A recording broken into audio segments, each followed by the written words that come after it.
Uh, Good afternoon, everyone. We are now looking at Rsk4805, which looks at market risk.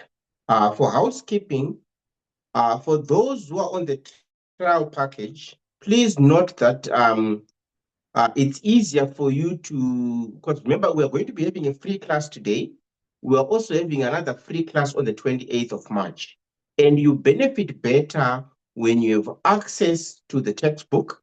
And for those who want to be able to study in advance, even if you're on the trial package as well, when you create a user account on our website and we send you and we link your account as well, you are able to access on that trial package. You are able to access to have free access where you're able to download the soft copy of the textbook, which is already highlighted with a bit of notes on it. You are also able to access the videos from last year, which you are able to now use to prepare for the coming class as well, so that when we attend this next class, you will be having your material in order. Because when it comes to the module for market risk, the most important thing is that you need to have your calculator with you, because we are going to be doing a lot of calculations. So you need to have a calculator with you that is able to go into scientific calculations where you're able to calculate long type of questions. So I would recommend that you get your calculator or have your calculator ready with you as soon as possible, because we're going to be using that calculator. The more familiar you are with the calculator, the earlier you are familiar with your calculator, the better it is for you, because it means that you are going to be able to keep up with the calculations that are going to be doing as well in class. You don't want to be lost when it comes to the calculations as well. So please make sure that you get your calculator available or ready as soon as possible, because we're going to be doing quite a lot of calculations. Then to access the soft copies of the textbook, as well as to access the videos of the coming classes as well, even if you're on the trial package, once we create a user account, you create a user account on our website, we are able to give you or grant you access so that you're able to access that material as well as the videos as well during the period that we're going to be having pre-classes as well. So please make sure that you take note of that and utilize that advantage as well. That's the first thing. Please note that even if you're on the orientation, even if you're on the trial package as well, there's a video that I'm going to be sharing. I've already shared with some of the students. Maybe I wouldn't have shared with some of the students as well, but I'm going to make sure that I also share that video tonight, where it's an orientation video. And in that orientation video, it also gives you a guideline, or it also guides you on how to maneuver our website. That's the first thing, so that you know exactly how do I access and download the material, how do I access the videos. All that in that orientation video is demonstrated.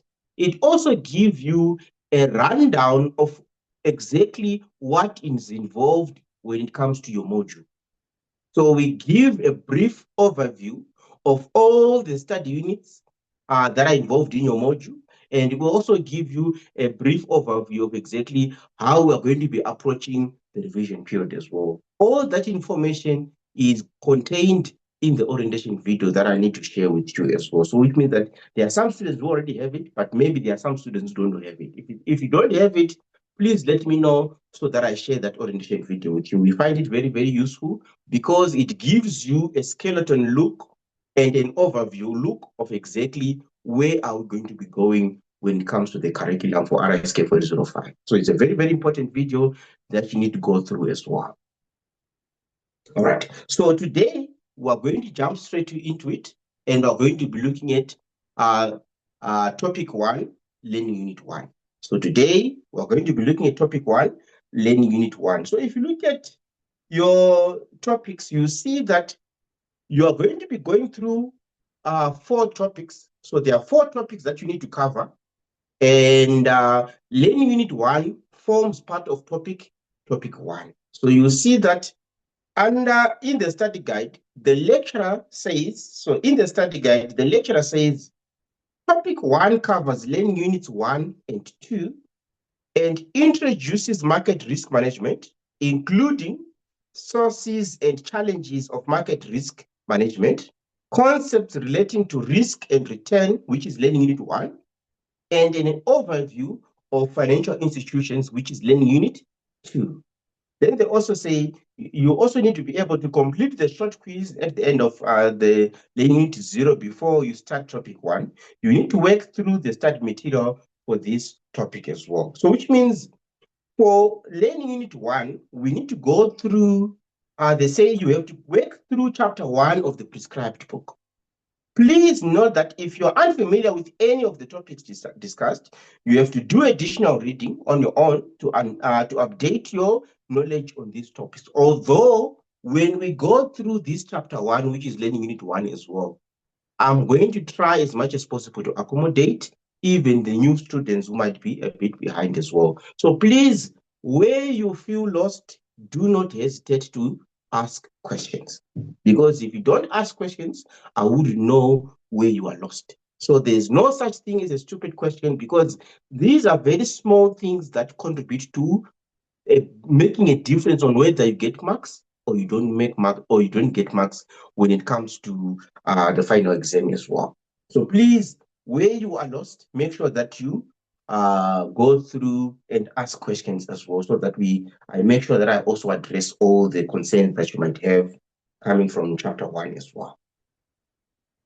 Now, when we look at chapter 1, which is part of learning unit 1 of the curriculum, before we go there, are there any questions before we start looking at chapter 1? Any questions? Any questions?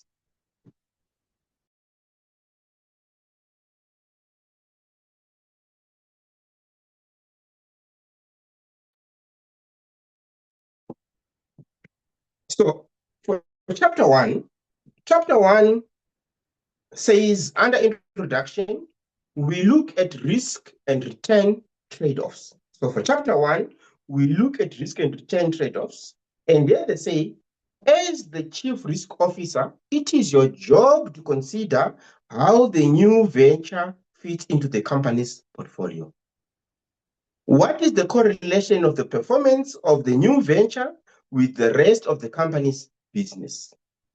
When the rest of the business is experiencing difficulties, will the new venture also provide poor returns? Or will it have the effect of dampening the ups and downs in the rest of the business? So companies must take risks if they are to survive and prosper. So the risk management function's primary responsibility is to understand the portfolio of risks that the company is currently taking and the risk it plans to take in the future. So it must decide whether the risk is acceptable, and if they are not acceptable, what action should be taken. Then they also now introduce us to the concept of risk versus return for investors. And here they say, please take note, because remember, your exam partly is going to be theory questions and partly is going to be calculation type of questions as well. And remember, when it comes to theory questions, they can pick a theory question from any one of the many chapters that you guys need to go through as well. So please make sure that you take note of the theory concepts as well. When it comes to revision, I'll also try to make your life easier by showing you exactly how you can try to beat the system when it comes to theory questions. But the most important thing is that the theory questions, they form the foundation of your knowledge when it comes to this module as well. And because of that, please make sure that you take note of the theory concepts as well. Very, very important. So here they say, we now examine the trade-off, the theoretical trade-off between risk and return when money is invested. The first point to note is that the trade-off is actually between risk and expected return, not between risk and actual return. The term expected return sometimes causes confusion. In everyday language, an outcome that is expected is considered highly likely to occur. However, statisticians define the expected value of a variable as its average or mean value. So expected return is therefore a weighted average of the possible returns, where the weight applied to a particular return equals the probability of the return occurring.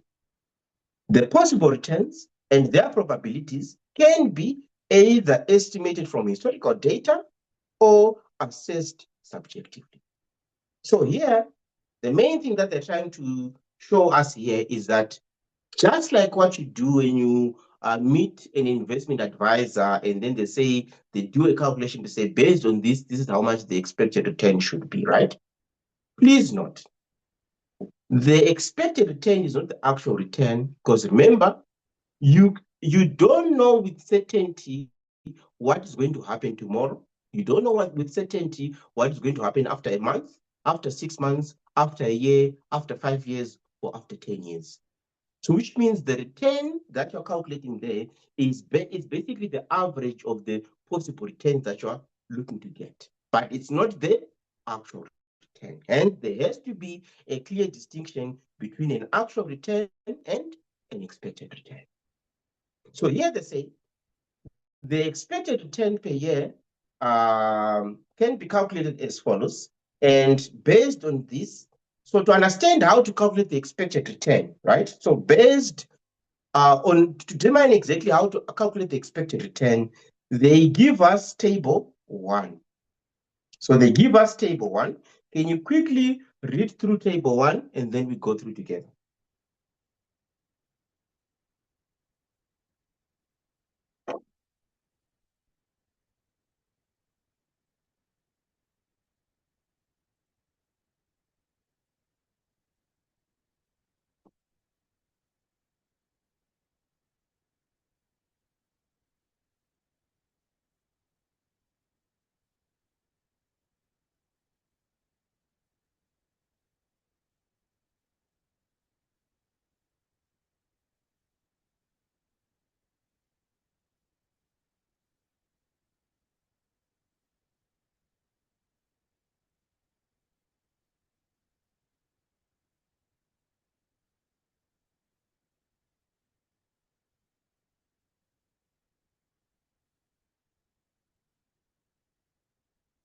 Now, in calculating the expected return, we need to make sure that we show that there is a distinction between the expected return of a single asset and the expected return of assets which are in a portfolio.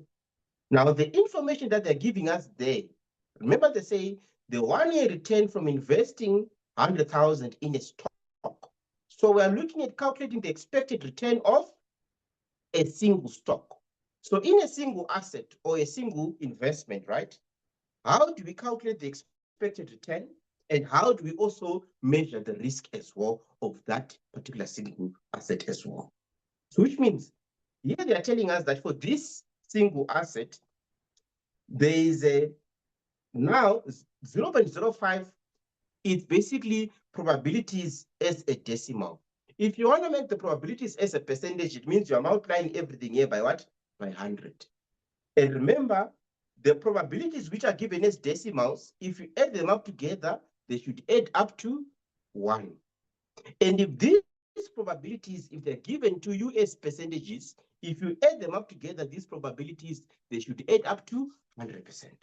So here they say there's a 0.05% chance.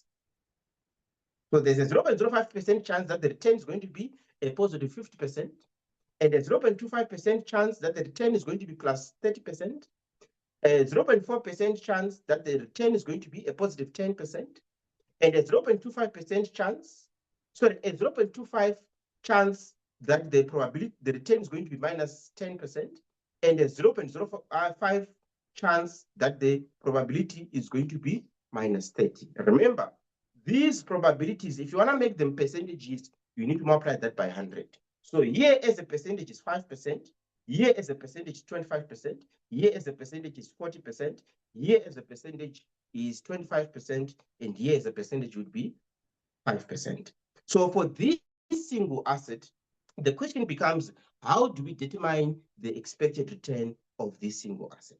So to determine the expected return of this single asset, we are going to say, so for this single asset,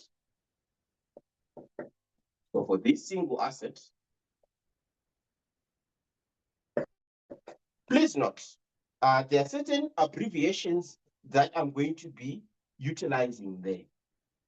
In these calculations, R is going to represent the observed return.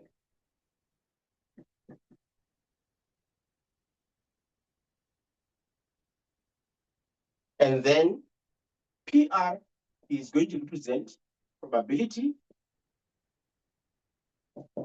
of the return.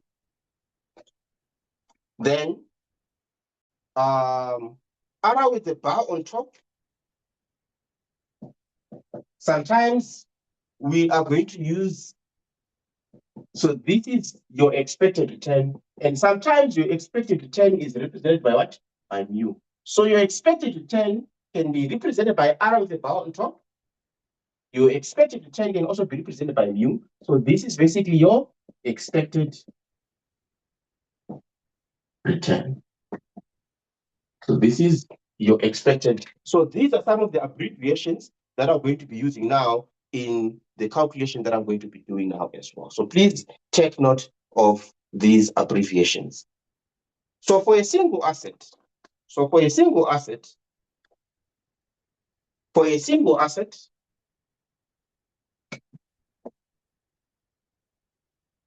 the expected return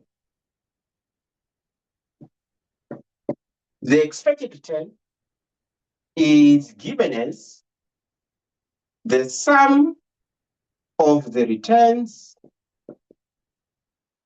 multiplied by, for the different assets, multiplied by the probability of return for the different assets. So your expected return is given as the sum of the returns for the of the different scenarios multiplied by the probability for the different scenarios. So it's basically the sum of the return multiplied by the probabilities for the different scenarios that are going to be dealing with as well. And this is how we determine the expected return for a single asset.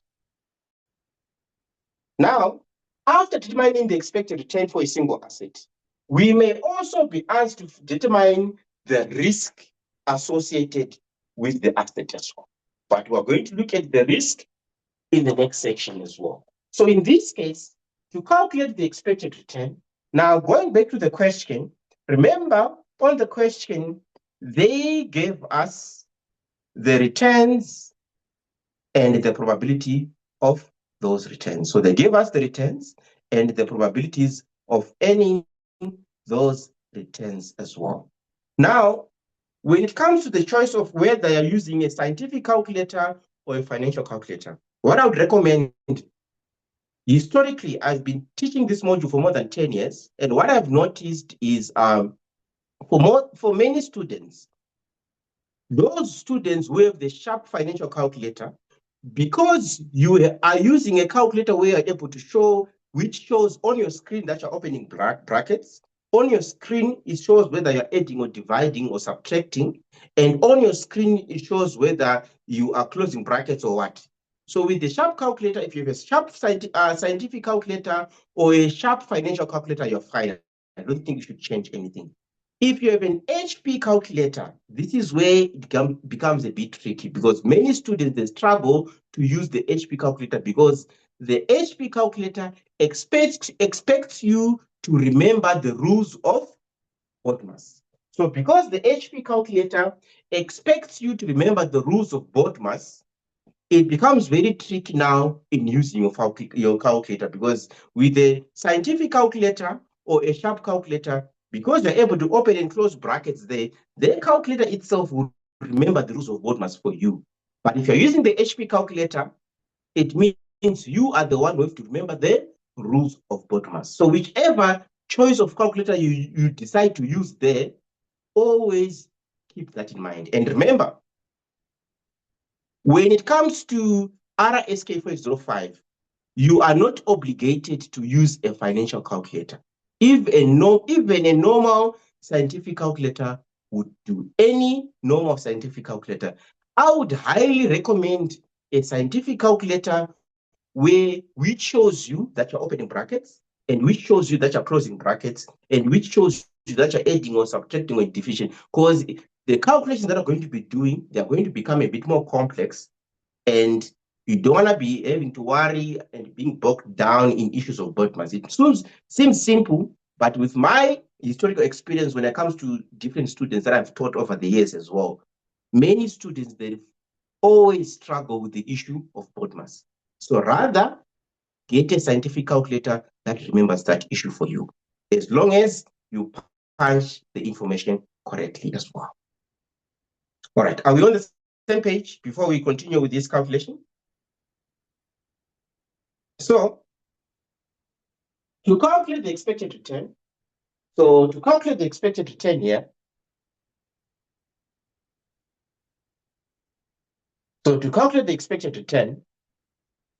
it means for the first scenario, they tell us that, please note, now, for question one of your exam, what we have noticed over the years is if you put your returns as decimals, you have to round off your calculation to 8 decimal places without failure. If you put your returns as full values, you round off your calculations to 4 decimal places. Please take note of this. Those small differences will cause a difference in your final answer. And remember, in your final exam, unfortunately, because of this way, remember from January this year, they've introduced a system where you do the calculation separately and you just enter the final answer because you are now doing the exam online. So as you are doing the exam online, it's not most of the calculations that you're going to be doing, they are separate, and the system only considers the final answer. There is no part mark that you're going to be expecting to get. Why? Because the system only considers the final answer. And because of that, it means you need to be very, very careful in your calculations and your rounding off, because a small differences in rounding off would make a very big difference in your final answer, which means that your answer might not be one of the options that the lecturer is saying is a correct answer. So to avoid that issue, make sure that you pay particular attention to the issues of rounding off. Very, very important. Now, question number one of your exam, always put any except for probabilities and weights, which you need to put as decimals. The returns, you need to put them as what? Full value. It's 50. If it's a 50% return, you are going to enter the return as 50. If it's a 10% return, you are going to enter the return as 10. There's a reason why I'm doing this, because of the issue of what? Of rounding off. So in the calculation of the expected return here, we're going to say for the first scenario, the observed return was 50%. So we're going to say 50 multiplied by the probability, which is 0.05, which is already in decimal, so it's 0.05. We are summing up, so we're going to say plus. The next scenario, the observed return is 30%. So it's 30 multiplied by the probability, which is 0.25. Plus, because you're summing up. The next observed return is 10%. So it's 10 multiplied by the probability, which is 0.4. So it's 0.4 plus. The next observed return is minus 10%. So it's going to be minus 10 multiplied by the probability, which is 0.25 plus. The next observed return is minus 30 multiplied by the probability, which is 0.05. So to answer this question, it means you need to do the calculation here, get your answer, do the calculation here, get your answer, do the calculation here, and this one and that one. And then we see exactly what the sum of these returns are. So if you do the calculation there, how much do you get for the first one?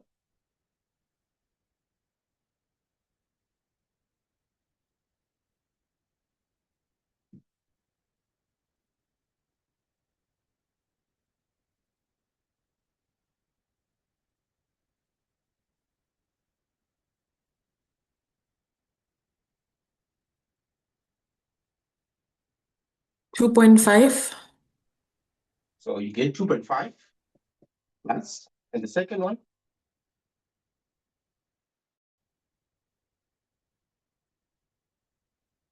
7.5. 7.5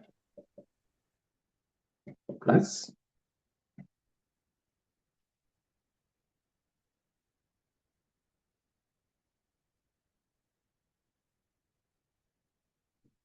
4.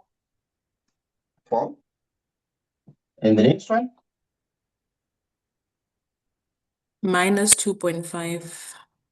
Minus 2.5. And the next one? Minus 1.5. Minus 1.5. So if you Yes. add these together, how much do you get as your expected return?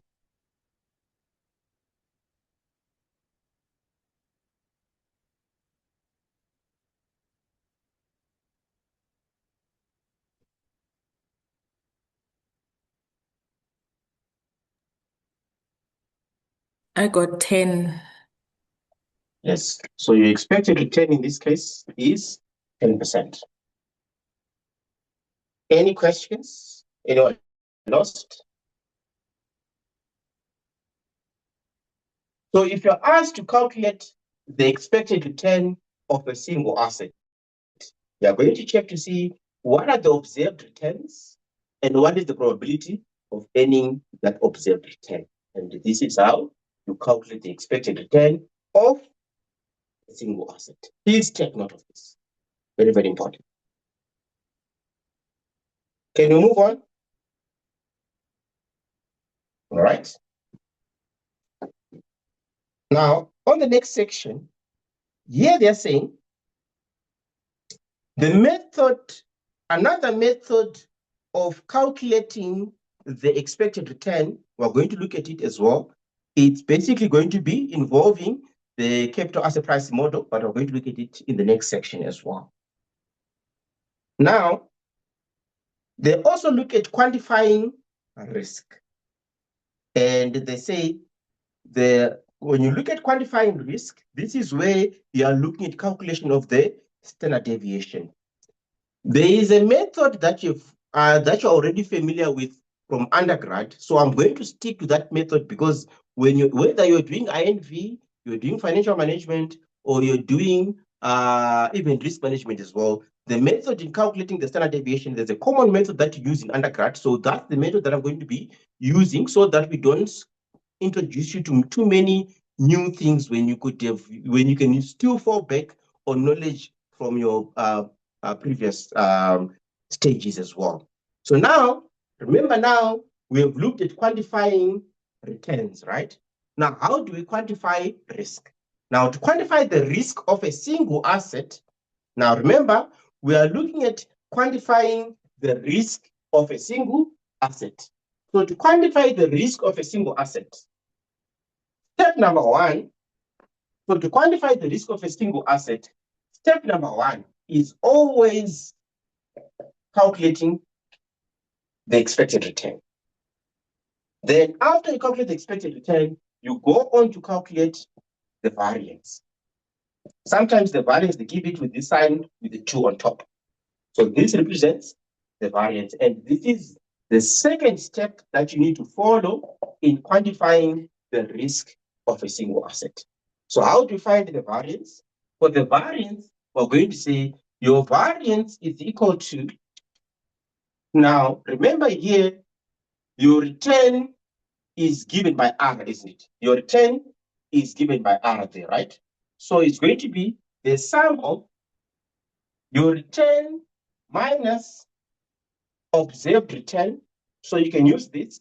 So it's your observed return minus expected return. Remember we said your expected return can be represented by this, can be represented by this, or can be represented by this. So all these, they represent expected return. So you can use R of the bar on top, or you can also use mu to indicate the expected return. And then you're going to square that, and then you multiply that by the probability of return. So which means for every scenario that you're going to be dealing with there, for every scenario, you're going to say the observed return minus the expected return. Remember, the expected return we've already calculated to be 10% there, right? So which means in this case, for the second step, for the first scenario, the observed return was a return of 50%. So it's going to be 50 minus the expected return that we got to be 10. We're going to square that and multiply that by the probability of return. Remember, the probability was 0.05 plus. The next observed return is 30 minus expected return of 10. You square that multiplied by the probability of 0.25 plus, because you are summing up. The next observed return is 10 minus expected return of 10. You square that multiply by the probability of 0.4 plus. The next observed return is minus 10 minus the expected return of 10. You square that multiply by the probability of 0.25 plus. The next observed return is minus 30 minus expected return of 10. You square that multiply by the probability of 0.05. Are we on the same page here? Any questions? Anyone lost?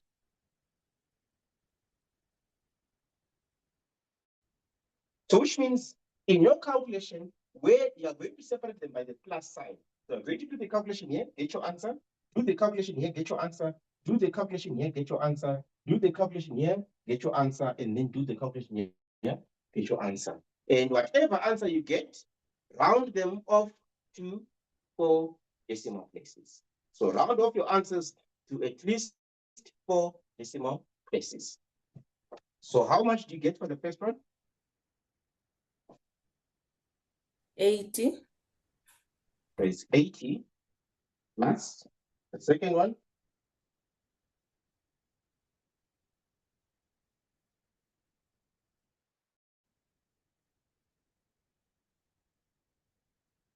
$100. The second one is 100. The third one?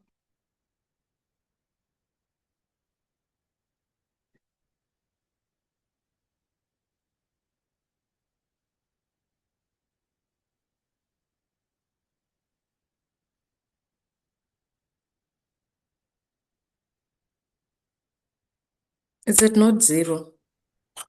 Yes, it's 0. And the next one?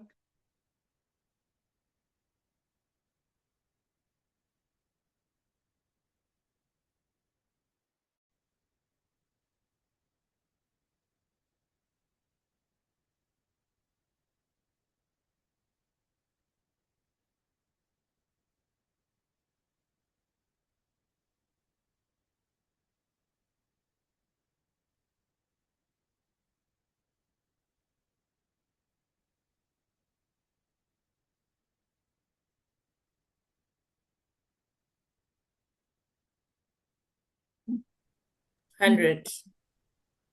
100. And the last one?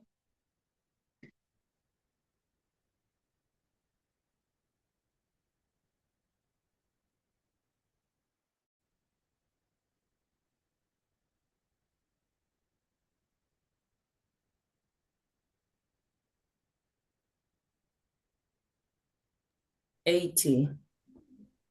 80, right? And then if you add them up together, how much do you get as the variance?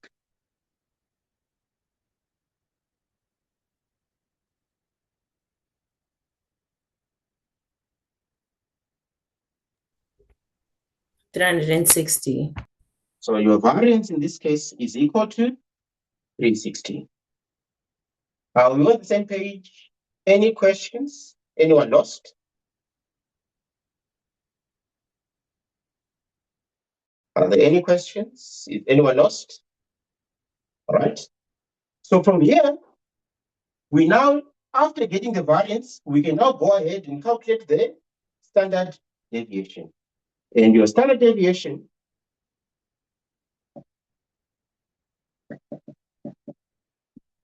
is given as the square root of whatever amount you got as the variance. So whatever amount you got as the variance, the square root of that amount gives you the standard deviation.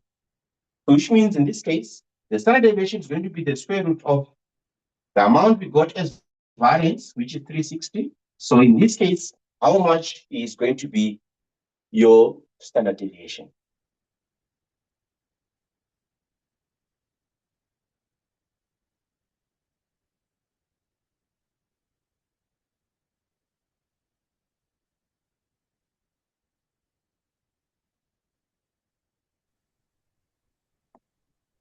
Rhinos, you said we must round off to 4 decimal places as well as 8. I'm a bit confused there. Okay. Okay. We have a very long See that number you're here. entering your returns as full values, isn't it? Your 50%, you're entering it as 50, right? Your 30%, you're entering it as 30, right? So if you enter it like this, if you're going to account for decimal places, you need to round it up to 4 decimal places. If you're going to be accounting for decimal places, it's just that the counting that we did here did not need us. It was giving us round figures with no decimals. Hence, there was no need for us to round off for decimal places. So if you had entered these returns as decimals, where 50 you entered as 0.5, and here you entered as 0.3, and here you entered as 0.1, and here minus 0.1, and here minus 0.3. If you enter the returns as decimals, try as much as possible to account for at least 8 decimal places. If there's a need, if there's a value in the placeholder for those decimal places as well. Are we together? Yes, but the final answer here, it's a very long number. It's 18.97366596. So do Now, we round off or?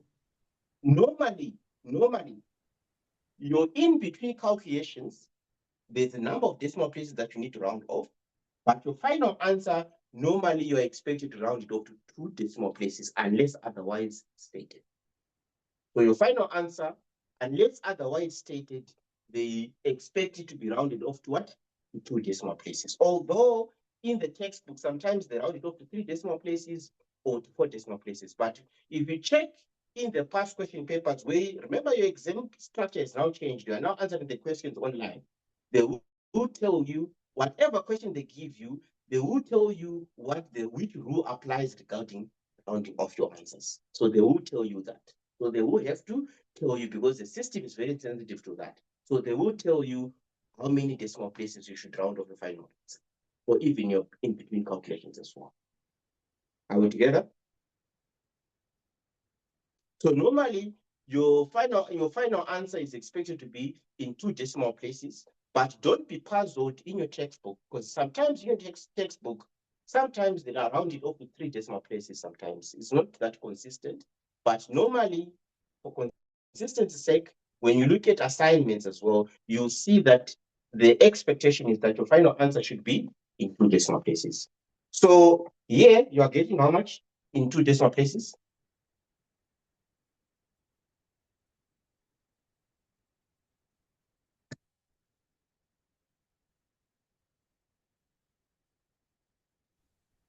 The square root of 360, how much are you getting? 18.97. It will be 18.97%. So your standard deviation will be 18.97%. So your standard deviation in this case will be 18.97%. Are there any questions? Anyone lost?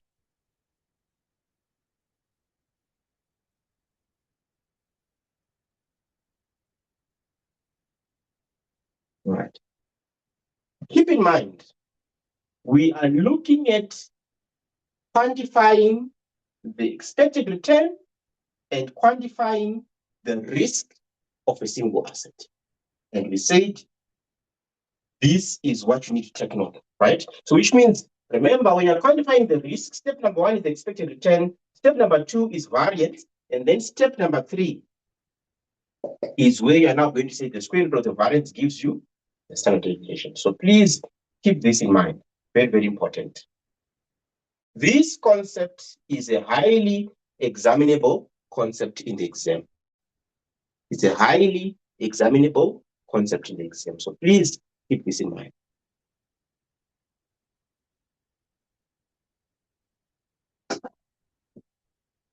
So if you check in your textbook, under quantifying risk, you see that they use a slightly different method, although we arrive at the same answer of 18.97%.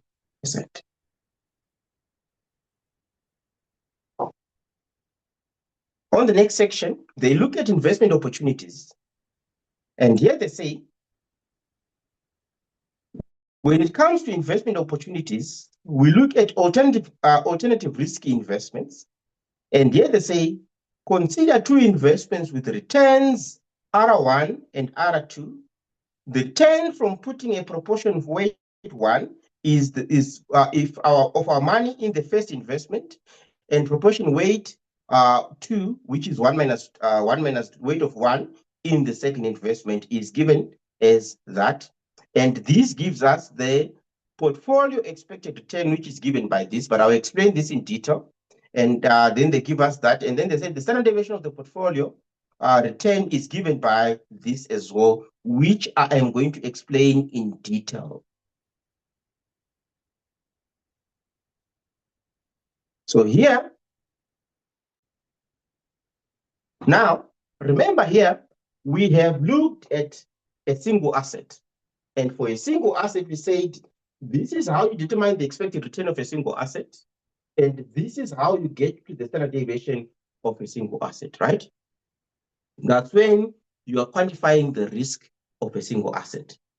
Now, over and above quantifying the risk of a single asset, we can also look at assessing the risk of a two-asset portfolio. So we can also look at to see exactly, so how do we assess the risk when you are sitting with a two-asset portfolio? So how do we assess the risk of a two-asset portfolio? So that's the next step that we're going to be looking at there to say, now, if you now are sitting with two assets in a portfolio, how do we determine the expected return of this portfolio?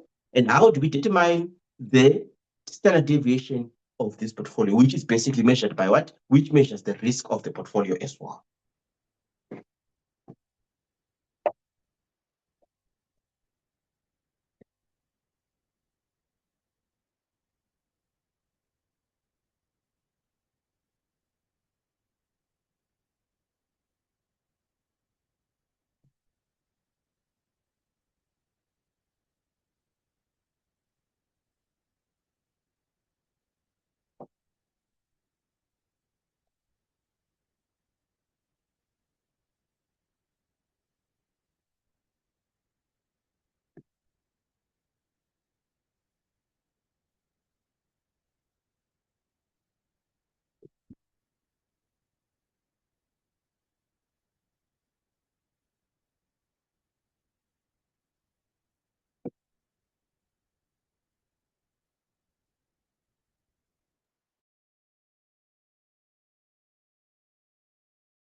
So we have a two-asset portfolio.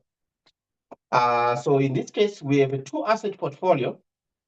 And for the two-asset portfolio, we have asset one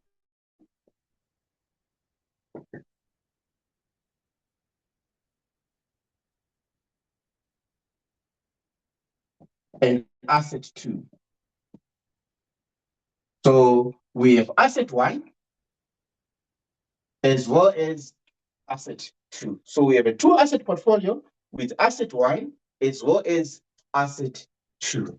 Now, for these assets, they give us that information there. So for these assets, they give us that information. And so for these assets, they give us that information, and here they say asset one. Remember, the asset number is the one that is written in the bottom. So the expected return of asset one is 10%, and the standard deviation of asset one is 16%. And the expected return of asset two is 15%, and the standard deviation of asset two is 24%. Are we on the same page there? Then they also say, suppose also that the coefficient of correlation between the returns is 0.2. So the correlation of coefficient, so the correlation coefficient of the two assets in this case is equal to 0.2. Now the question becomes, how do you calculate the expected return of these two asset portfolio? And how do you calculate the standard deviation of these two asset portfolio as well? Now, to calculate the expected return of this two asset portfolio, we are going to acknowledge, that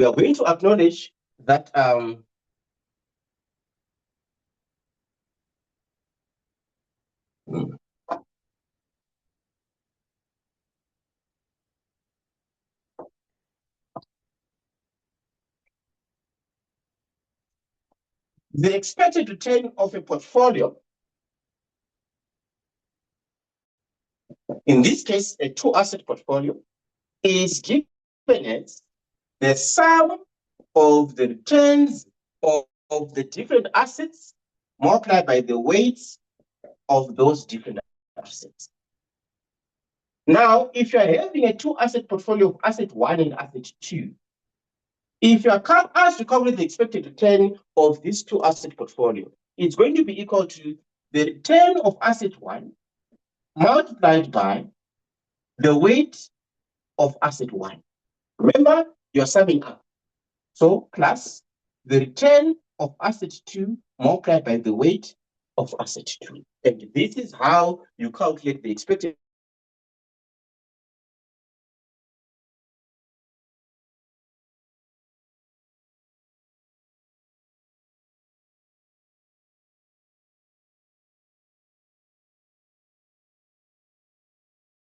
they do tell us that asset one has an expected return which is equal to 10%. So asset one has an expected return which is equal to 10%.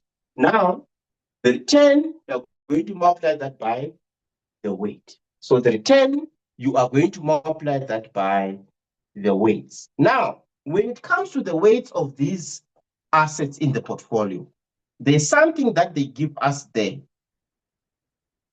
On table 1.2,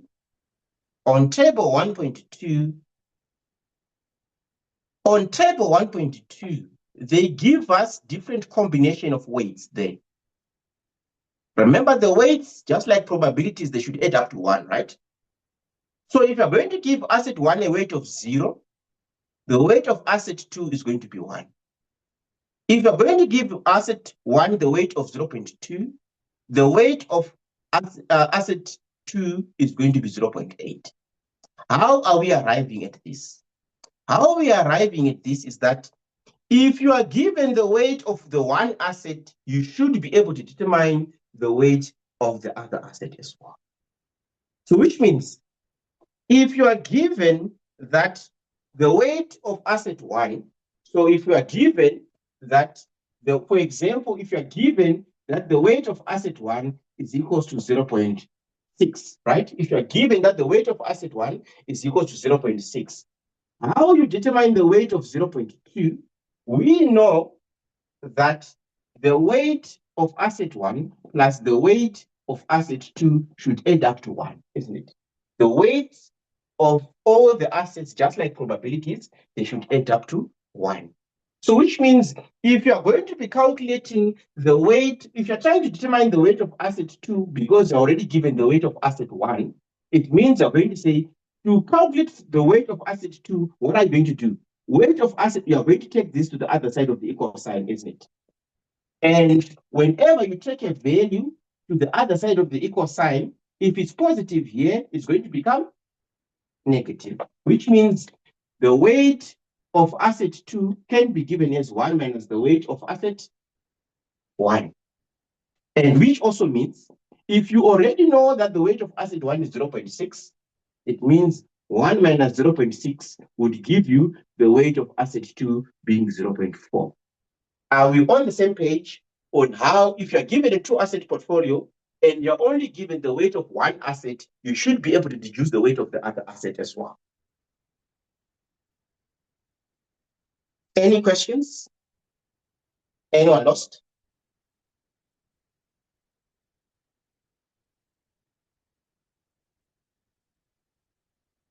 So now, they demonstrate to us that you should, okay. So here, they're saying, if you are given the weight of asset 1 being 0.6, we know that the weight of asset 1 plus the weight of asset 2, just like probabilities, weights, they should always add up to 1. So if you add these two together, they should add up to 1. So which means if you're trying to calculate the weight of asset 2 here, what are you going to do? You're going to make asset 2, weight of asset 2, the subject of the formula. And how do you make weight of asset 2 the subject of the formula? By taking this to the other side of the equal sign. And if there's a plus sign there, if to take this to the other side of the equal sign, if it's positive here, it's going to become negative. So it becomes 1 minus weight of asset 1. And we know that the weight of asset 1 is 0.6. So the weight of asset 2 is given as 1 minus the 0.6, which gives you 0.4. So are we on the same page on how you determine the weight of the other asset in the portfolio? Sorry, Reynolds. Just Yes. a quick one. In terms of the weight of an asset, can it be negative? Let's just say it won't. Okay. Okay. I'm going to quantify that.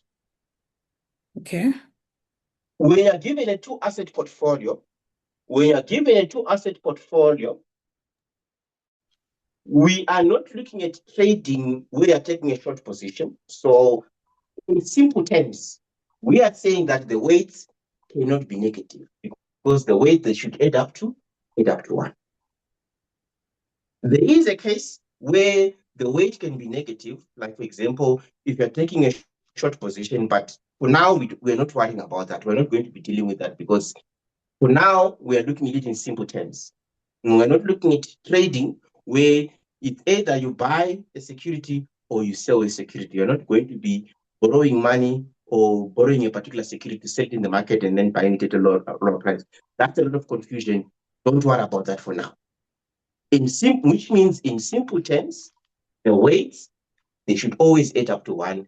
You cannot have a negative amount because the moment you have a negative amount, it means you are now talking about derivative trading, which is another concept altogether. Okay. So in simple terms, the weights, they should always add up to 1 in simple terms. Sorry, Rhinos. Please, maybe I'm taking you back, but it will be about 5 seconds. How did you say we determine the weight of asset number 2 when we have the weight of asset number 1? Please. Remember we said weight of asset 1 plus weight of asset 2, they should always add up to 1, isn't it? Yes. So we said the weight of asset 1 plus the weight of asset 2, they should always add up to 1, isn't it? Right? So what does that mean? We already have the weight of asset 1 being 0.6, isn't it? Right? So it means 0.6 plus weight of asset 2 should add up to 1. Are you with me? Are you with me now? Because we already know what the weight of asset 1 should be.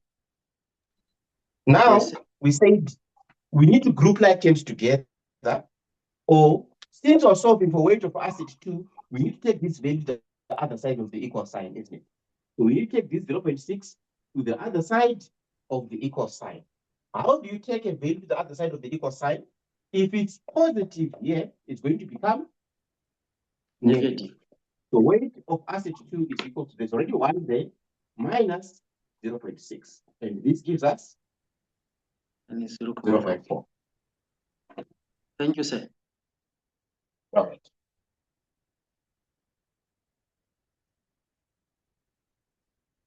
Are we on the same page? Any questions? Anyone lost? Very nice. Mm-hmm. Just a quick one. Will we always be given a weight of one average? Of one asset?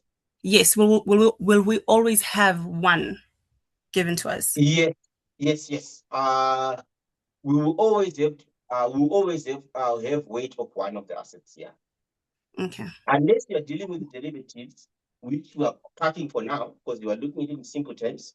Unless we are dealing with derivatives, which is not relevant for us for now. Well, okay.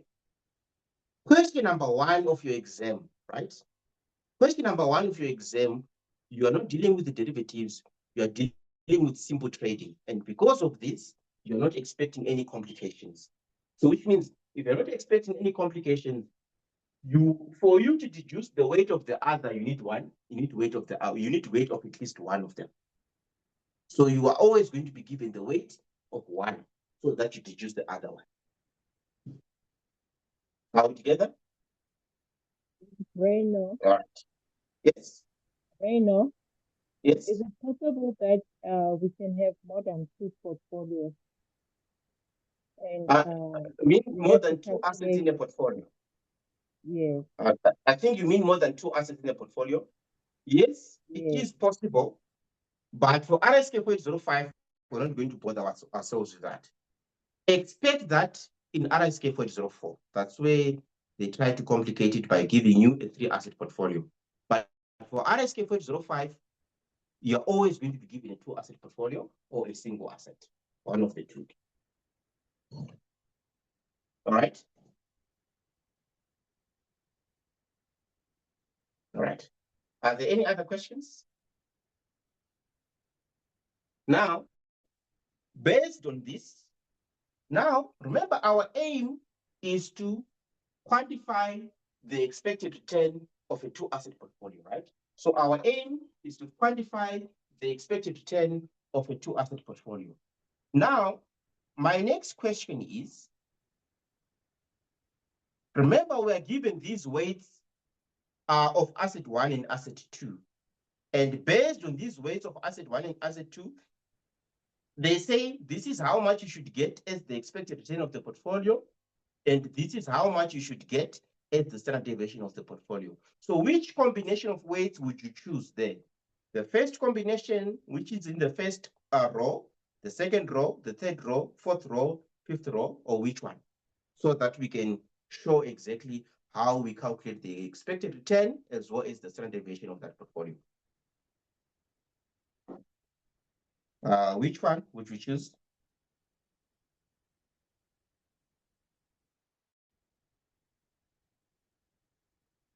Which one would you choose? Any random combination?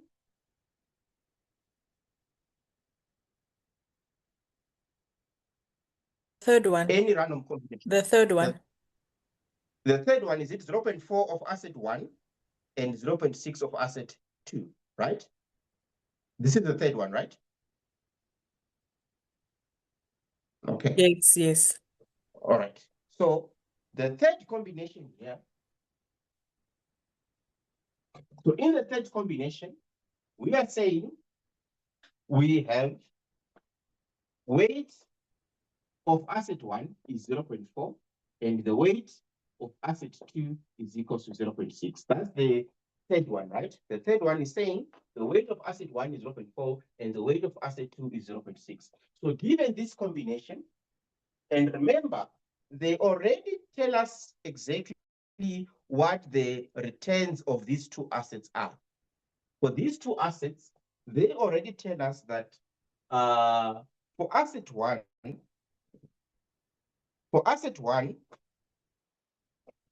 the return for asset 1 was given as 10%, and the return for asset 2 was given as 15%. And then the standard deviation of asset 1 was given as 16%. And then the standard deviation of asset 2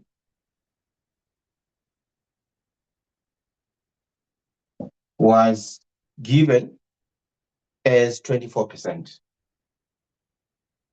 Then they also tell us that the correlation coefficient of the two assets, which we're going to delve into this a bit later, after the expected return is given as 0.2, right? So that's the information that we have. So based on the information that we have, if we are to calculate the expected return of this portfolio, for the expected return of this portfolio, the asset 1 has an expected return of 10%. To be more precise, I prefer to use mu.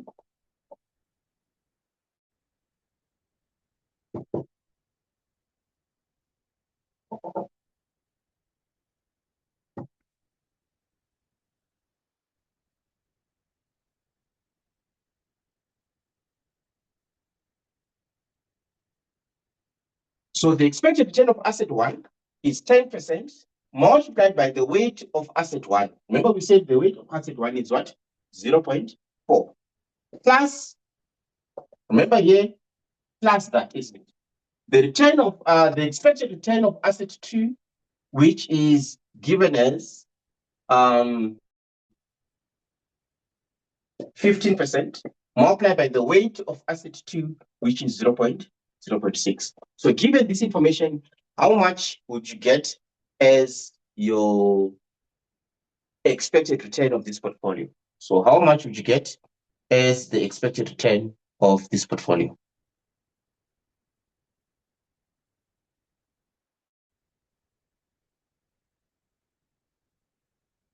So if you do the calculation here, how much do you get? And if you do the calculation here, how much do you get as well?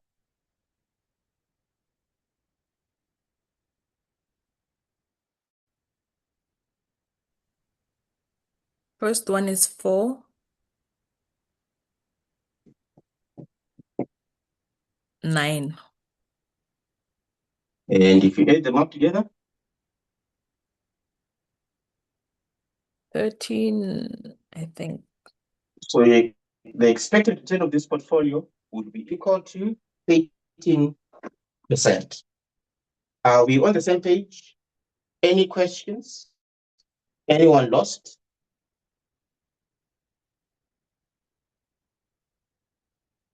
Now we need to calculate.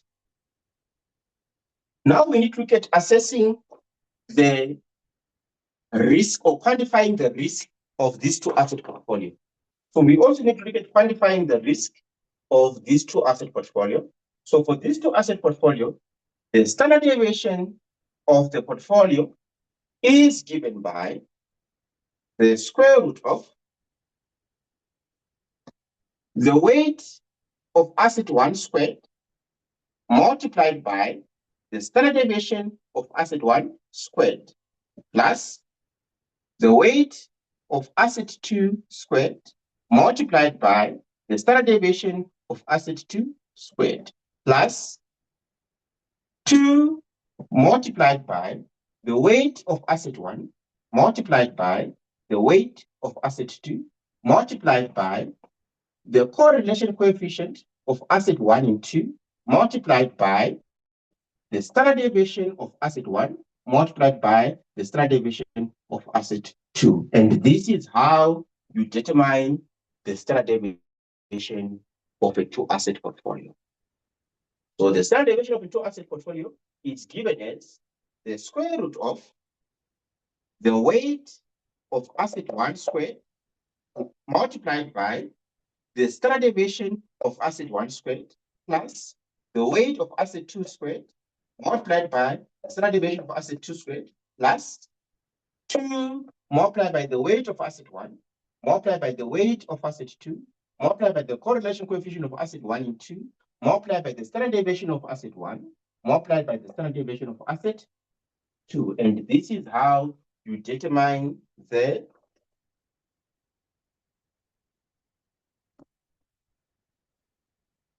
standard deviation of a two-asset portfolio.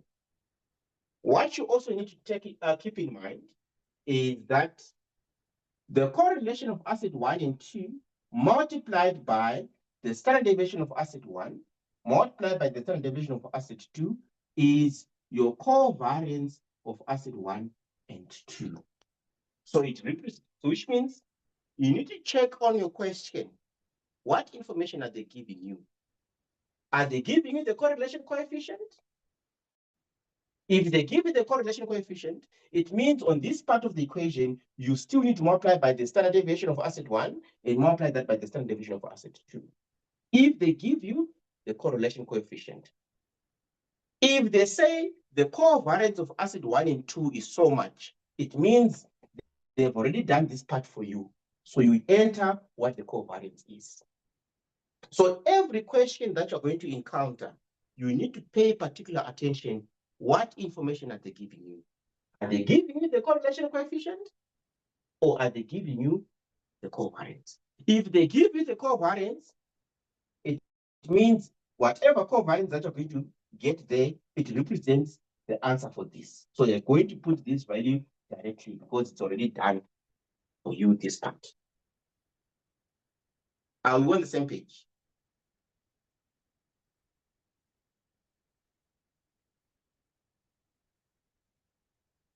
So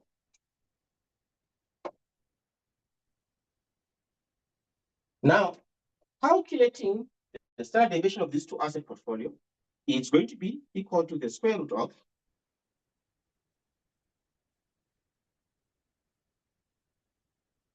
weight of asset 1. Remember we said the weight of asset 1 is 0.4 and the weight of asset 2 is 0.6.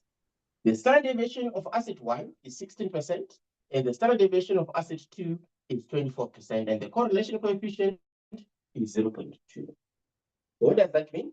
We're going to say 0.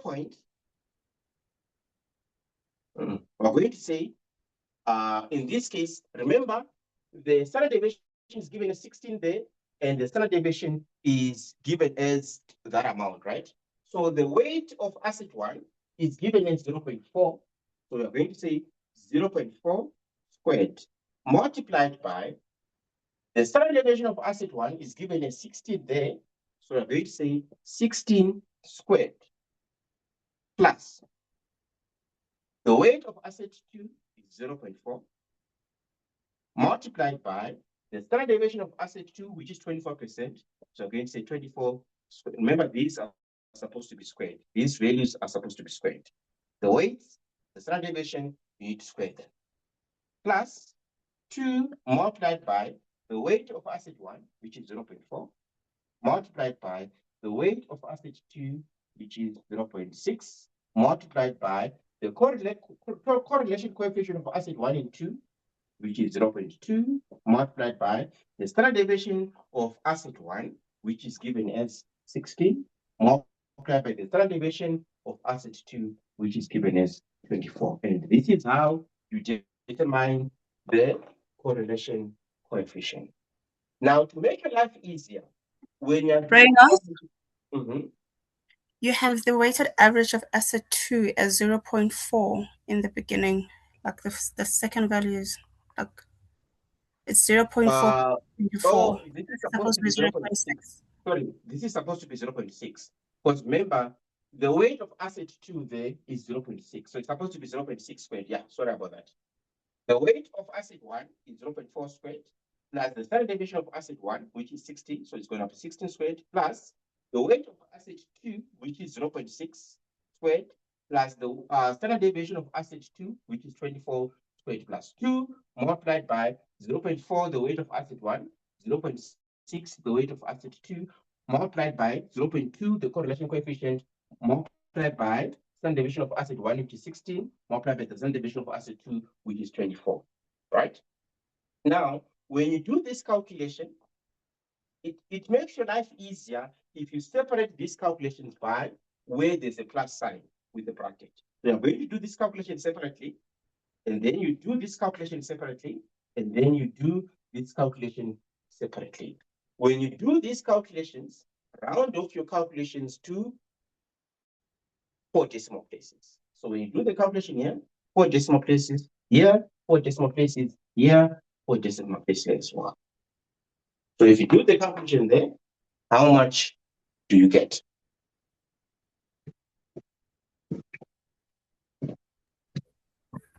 Hi, Reynolds. Yes. Sorry, when you were speaking in earlier, Yanni had her hand raised up. Not sure if you noticed. Okay. Is there a question? Hello, Yes. I'm sorted. Thank you. All right. Okay. Okay, so the first answer is 40.96. You get 40.96 square root of 40.96 plus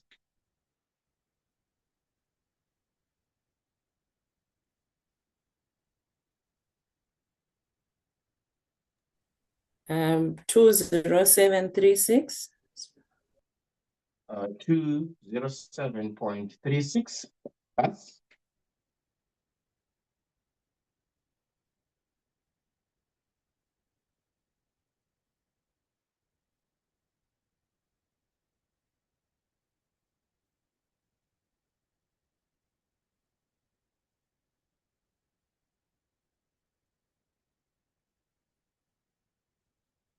36.864. 36.864. And if you add these values together, how much do you get? So when you add these values together, how much do you get?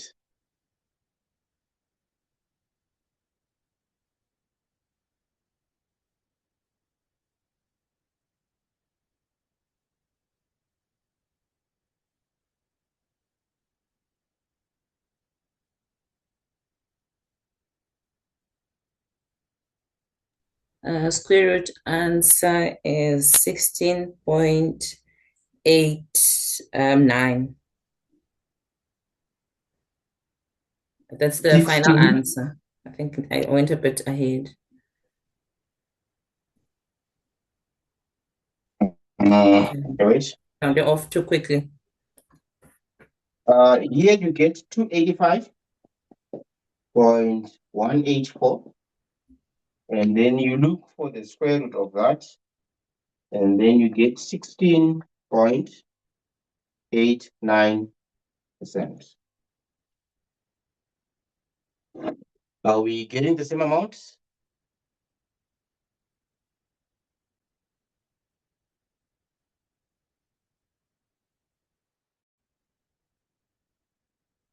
Are we getting the same amount? All right. Any questions? Anyone lost? Are there any questions? Is anyone lost? So we can move on. Okay. Now, going back to our text.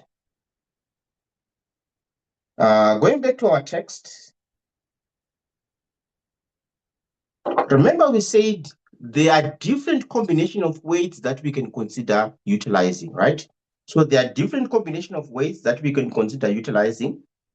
In our example, we said if we are going to use a weighting of 40% towards asset 1 and 60% towards asset 2, we got the expected return of the portfolio being 13%, and we got the standard deviation of the portfolio being 16.89, right?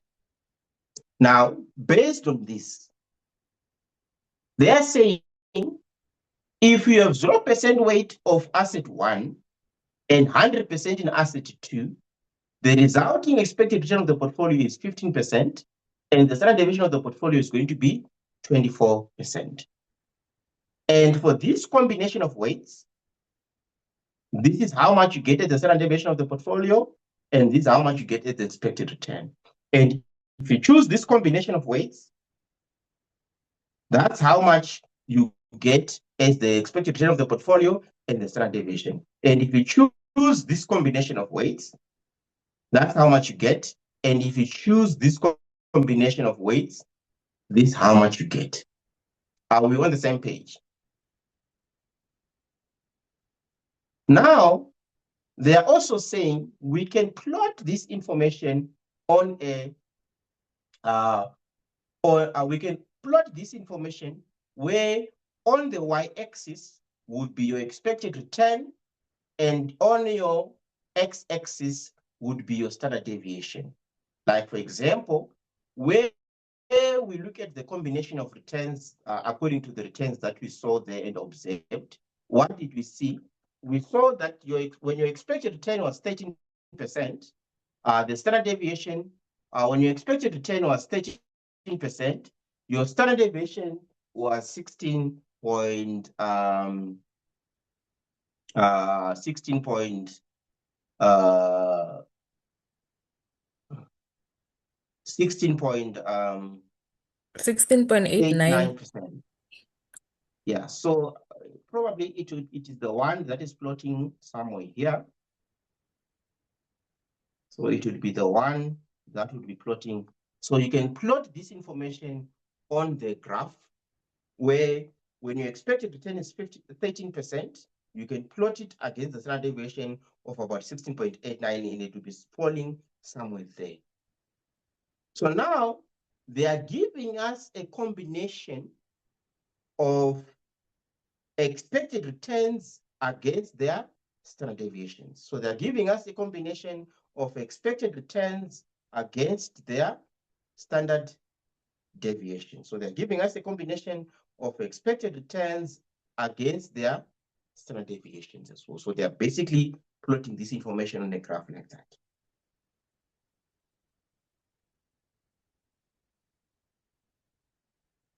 So this information, these expected returns are the ones that are being plotted against the standard deviations there on this particular graph. Are we on the same page? Any questions? Anyone lost so far?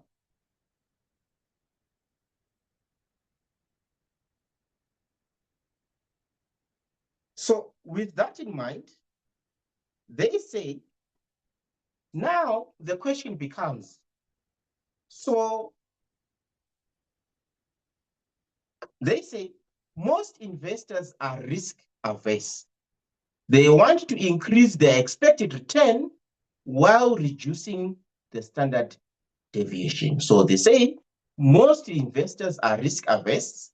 They want to increase the expected return while reducing the standard deviation. So now the question becomes, as an investor, when you now look at this combination of risk and returns, where would you want to find yourself?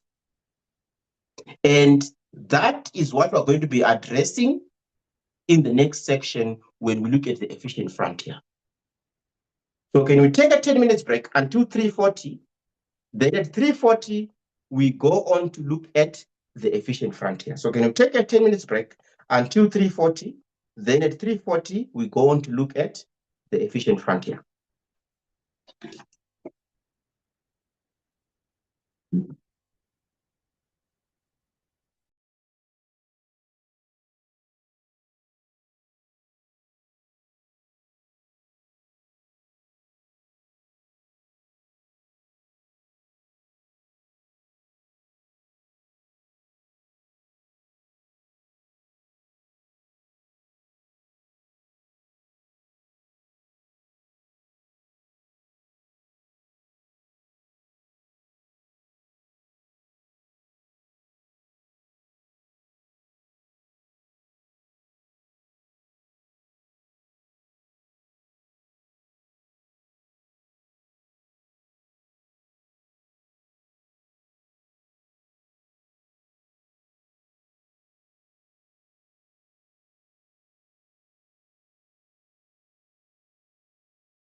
All right. Are there any questions before we proceed? Any questions?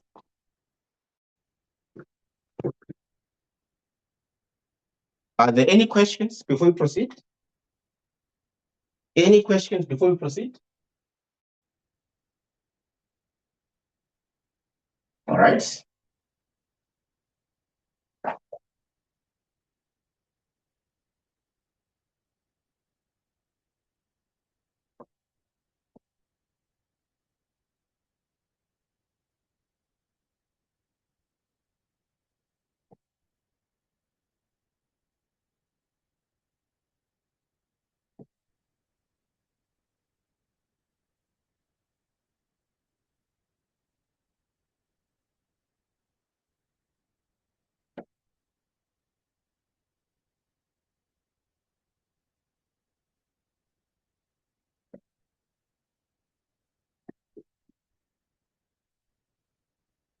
Now, when it comes to the efficient frontier, the concept of the efficient frontier is simply, it's simpler to demonstrate the concept of efficient frontier when we look at the plotting between the expected return and the standard deviation. So when you look at the plots between the expected return and the standard deviation, and let's say you have assets, let's say you have asset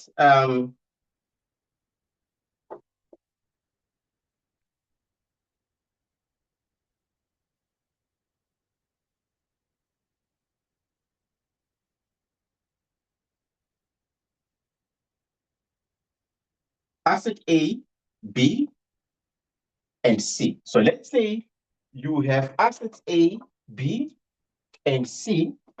And when you look at all these assets, when you look at all these assets, when you look at all these assets, and they ask you to choose between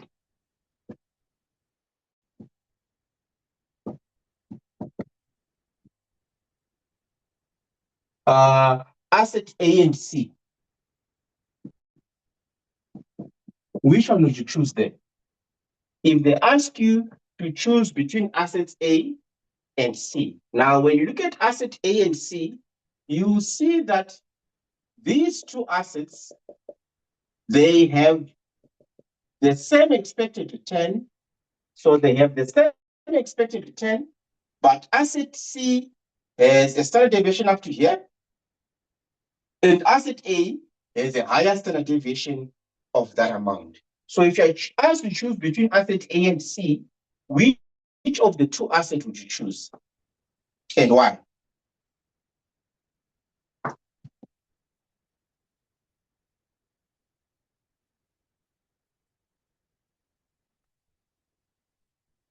Okay, I can put values. Let's say the expected return is 10% here, and the standard deviation of asset C, let's say it's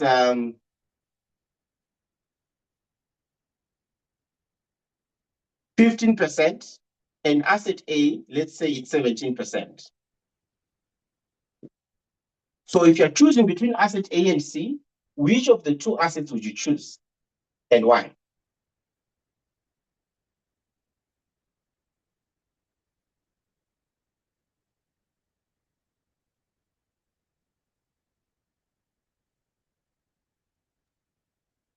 All right, Rhinos, can I try? Yes.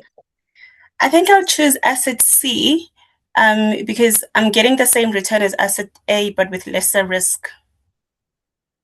You're getting the same return as asset A, but with lesser risk, isn't it? Yeah. So which means as an investor, the goal of an investor is to minimize risk for a given level of return. Because for the same return of 10%, I would rather invest in C than investing in A. Why? Because if I invest in C, I'm able to generate, I'm able to generate 10% return, but being exposed to less risk, isn't it? So in this case, you would choose C. And where is your reasoning coming from? Because as an investor, I want to be able to minimize the risk for a given level of return. So for a given level of risk of return, I want to make sure that I minimize my risk exposure as much as possible. That's the reasoning of a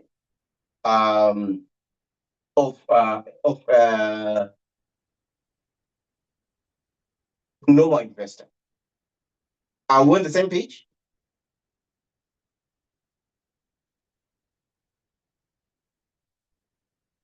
Now, if you're asked to choose between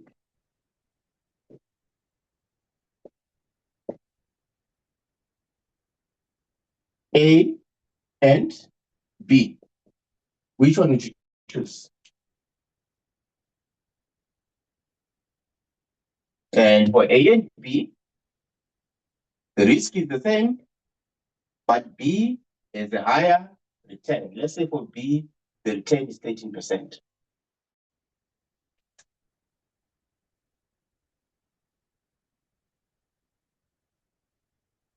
So if you're choosing between A and B, which of the two investments would you choose? Would you choose A or would you choose B?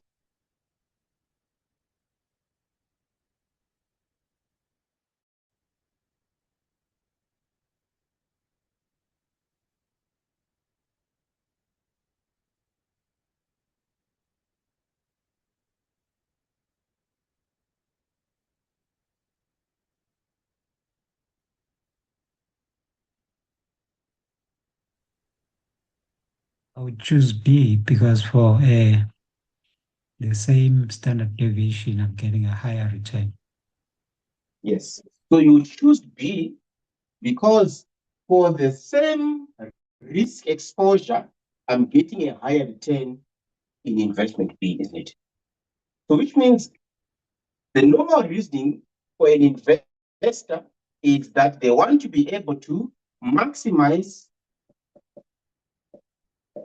return for a given level of risk.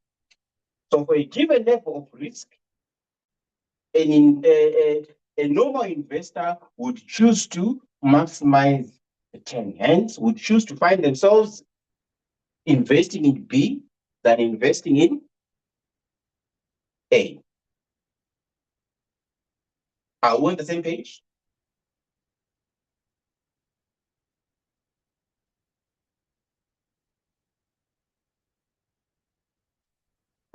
If you're asked to choose between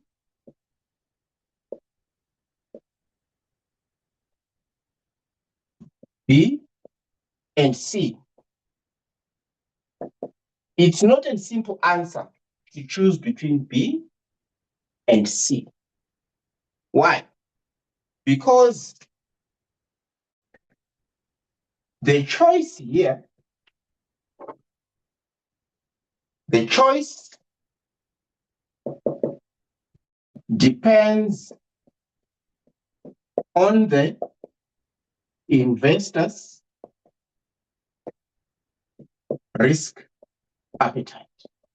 So in simple terms, I avoid putting these values there because I don't want to end up being a calculation type of assessment. Your choice between option B or investment B and investment C, your choice there depends on the investor's appetite.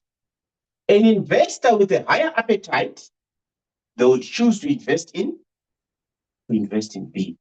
And an investor with a lower appetite would choose to invest in C. Because in B, higher risk, high expected return. And in C, lower risk, lower expected return. So which means the choice between B and C depends on the investor's what? Risk appetite. Are we on the same page then? So when it comes to the efficient frontier, this is what they're trying to explain in the textbook.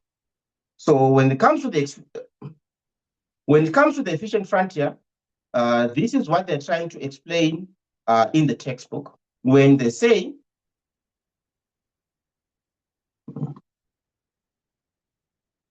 when they talk about the efficient frontier, if we go back to the combination of investments there, right?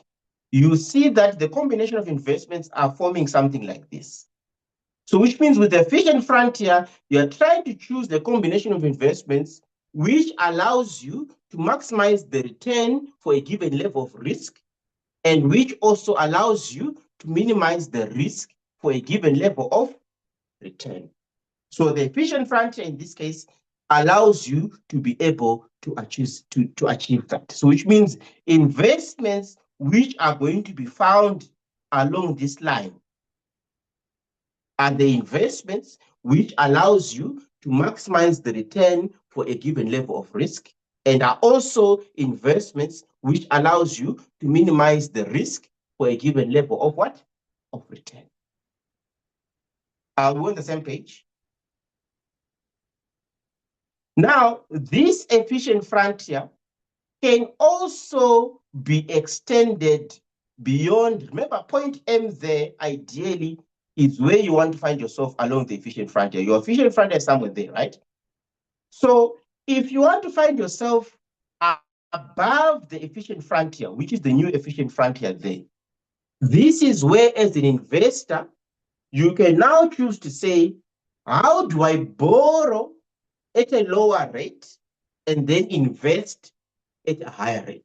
If you're able to borrow at a lower rate and invest at a higher rate, then it means you are now going to be able to find yourself above the efficient frontier. So the normal, if you want to find yourself above the normal efficient frontier here, it basically means that you should be in a position where you're able to borrow at a lower rate and then invest at a higher rate. If you're able to borrow at a lower rate and invest at a higher rate, then it means that your new efficient frontier is the one that is going to be found above there. Are we on the same page?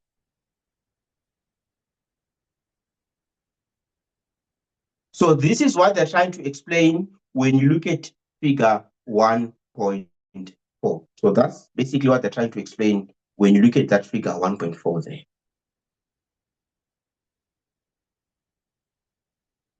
Hi, Rhinos. Can you please repeat the explanation of that frontier? Which one? The one that you just explained now, this one. Yes. The new efficient frontier or the old one? The one that you have in front of you. Okay. So remember we said the efficient frontier, generally the efficient frontier is something like this, right? Generally the efficient frontier is something like this. If you want to find yourself above this normal efficient frontier, so if you want to find yourself where your risk-return relationship is above this normal efficient frontier, this is where we said, if you are able to borrow at a lower rate, at a lower interest rate, and then invest at a higher interest rate, it means your efficient frontier now is going to be plotting above the normal efficient frontier. So if you want your efficient frontier to be plotting as a straight line going up there, when you look at the relation between your risk and return, if you want your efficient frontier to be plotting above the normal efficient frontier there, how do you plot above the efficient frontier, the normal efficient frontier? If you're able to borrow at a lower interest rate and use that money to invest at a higher interest rate, then it basically means that this is how you're able to plot above the normal efficient frontier. Okay, thank you. Yeah, all right. Are there any other questions?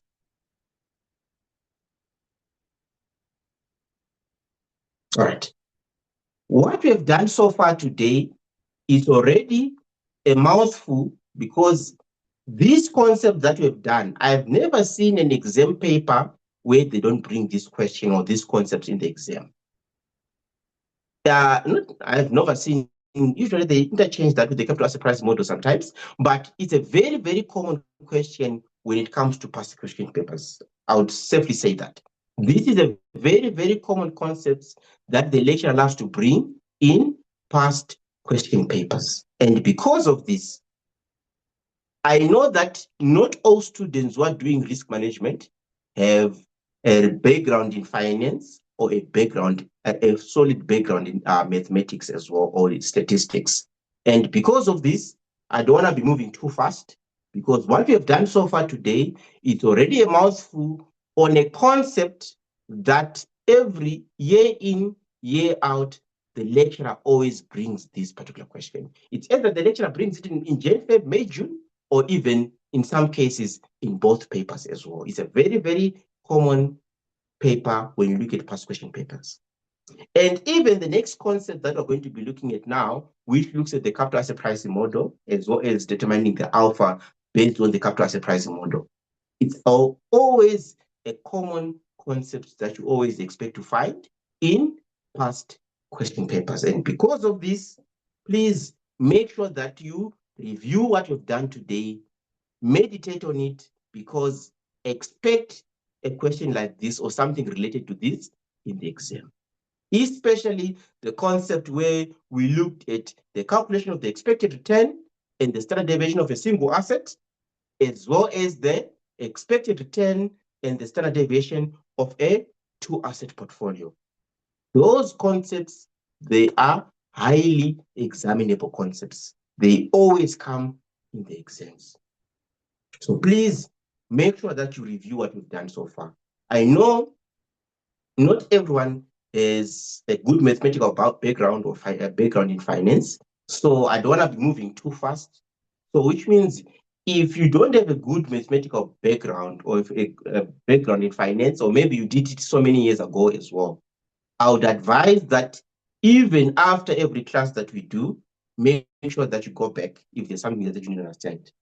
And also, before the next class, if you know that you don't have a good finance background as well, before the next class, I would strongly advise you go through the video of what was done last year, take notes on things that you still don't understand, so that when we go through them this year, you are now going to be asking questions and polishing up. You will see that by the time we get to November, when we start doing revision, you are not going to be struggling at all.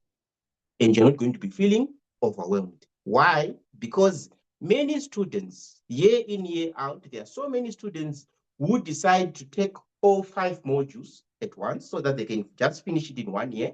But then when they start doing this material over the year, they start feeling very overwhelmed. To avoid getting overwhelmed, do the work now. Don't wait until November. Do the work now. If you miss a class, go through the, remember, after every class, by Monday, following every class that we have, by then, sometimes even the same day or the day after that, I always upload, and when I do, I announce that I've uploaded the video as well, so that you're able to catch up. If you missed the class, you're able to catch up. If there's something that you didn't understand, you're able to go back. And even when you do, I'm always available to assist you where you have questions. When you have questions, take a picture, send me the question, and tell me exactly where you are lost. Then I'll know exactly how to address where you are lost as well. And remember, with this module, if you take too long and leave the work to pile up, you are going to feel very much overwhelmed. You are going to feel very much overwhelmed. So to avoid doing that, please do the work now. Don't wait until November. All right. Are there any questions? Any questions?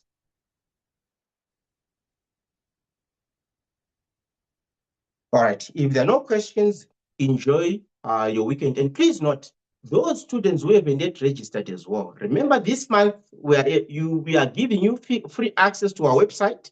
We're also going to give you another free class on the 28th as well. So please take advantage of this. If you're not registered and you want to go on the trial package as well, send me Create a user account on our website. If you don't have the link, I'll send you the link.